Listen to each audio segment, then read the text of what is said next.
आम जीवन में गर्व अहंकार अभिमान को जदि बंचिबा आम अनेक किछि हरईदबा।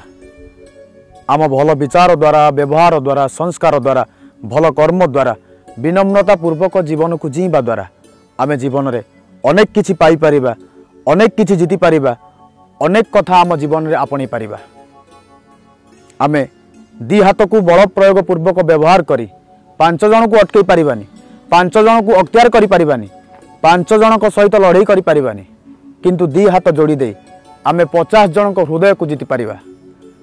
ओंकार उच्चारण करी बंचुथिबा मनीष आमे, आध्यात्मिक भावना भितर बंचुथिबा मनीष आमे गर्व अहंकार अभिमान ठारू दूर रहिबा दरकार। विनम्रता पूर्वक जीवन को जीवा दरकार।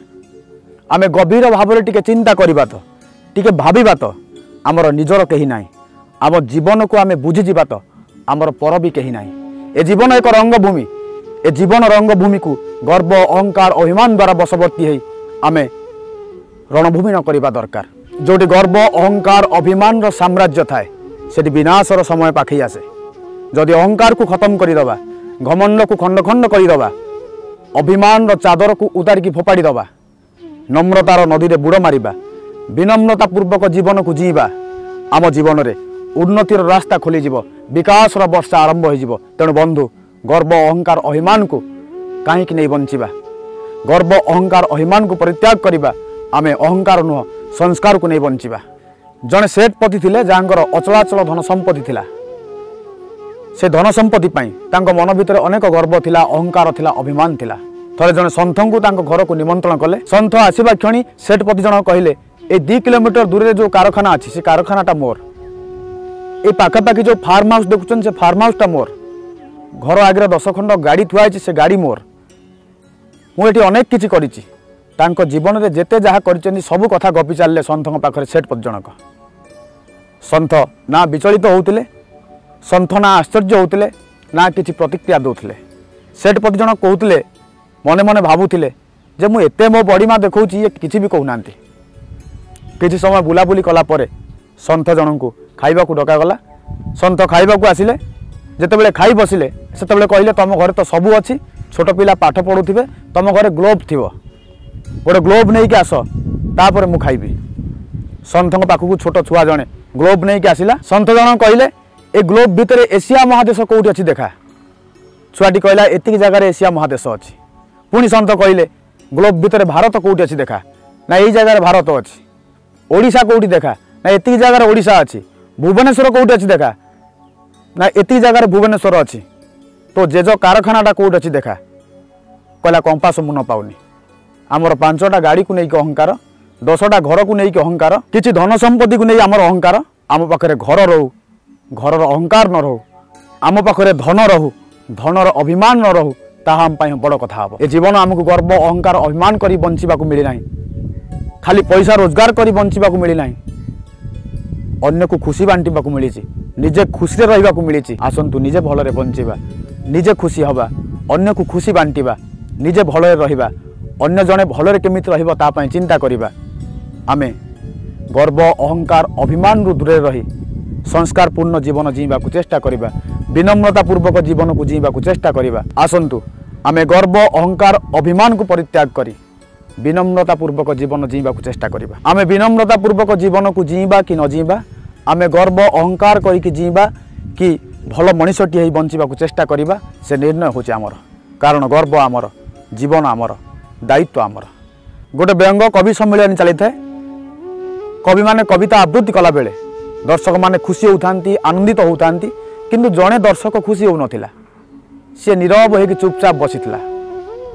समस्ते आश्चर्य हो जाउथले जे एते सुंदर कार्यक्रम रे समस्ते हसुचंती, समस्ते आनंदित होउचंती, ये दर्शक भितर टिकी हेले भी किसी प्रतिक्रिया नाही। किछि समय कार्यक्रम बीती गला परे जड़े कवि आसिले, कविता आवृत्ति कले। प्रथमे से कहते गोटे कुकुर बसीथिला, एति कथा कहू कहू से टिके मुंड हलेले। तापरे कवि कहले आउ गोटे तापरे कुकुर बसीथिला, तापरे आउ गोटे कुकुर बसीथिला, तापरे आउ गोटे कुकुर बसीथिला। एति कथा शुणु शुणु से लोक जनक ताली मारिबा को लागिला, हसिबा को लागिला, आनंदित हो गला। लोक माने कहले अरे एते कार्यक्रम हैला, एते सुंदर कार्यक्रम रे तमे टिकी हेले हसु नथिलो। ये कवि खाली कहले कुकुर बसीथिला, कुकुर उपरे कुकुर बसीथिला, तमे काहे के हसुच? ना मुझे हसुची जे कुकुर मैंने केते बालांस रे थिले तांकर भारसाम्य केते थिला तापर से बसिले मत हस लगिला। ए कथा कहबार तात्पर्य कौ कथा कहा मन को केते बेले छुई जीव से कथा किए कहब। जदि छोटिया कथा आपण मन भितर किसी प्रभाव पकई पारुची आपण भितर किसी परिवर्तन आणुची ता हम आम बड़ कथा। दुनिया रे एमिति कहीं मनीष नहीं जे ग्यारंटी दे कहि परिबो मो जीवन को दुख कष्ट आसीबनी, समस्या आसीबनी, जंत्रणा आसीबनी। जीवन नहीं बंचिथिबा मनीष आमे केतेबेले समस्या को सामना करिबा, केतेबेले दुख कष्ट को सामना करिबा, ए कथा को स्वीकार करबा को पड़िबो।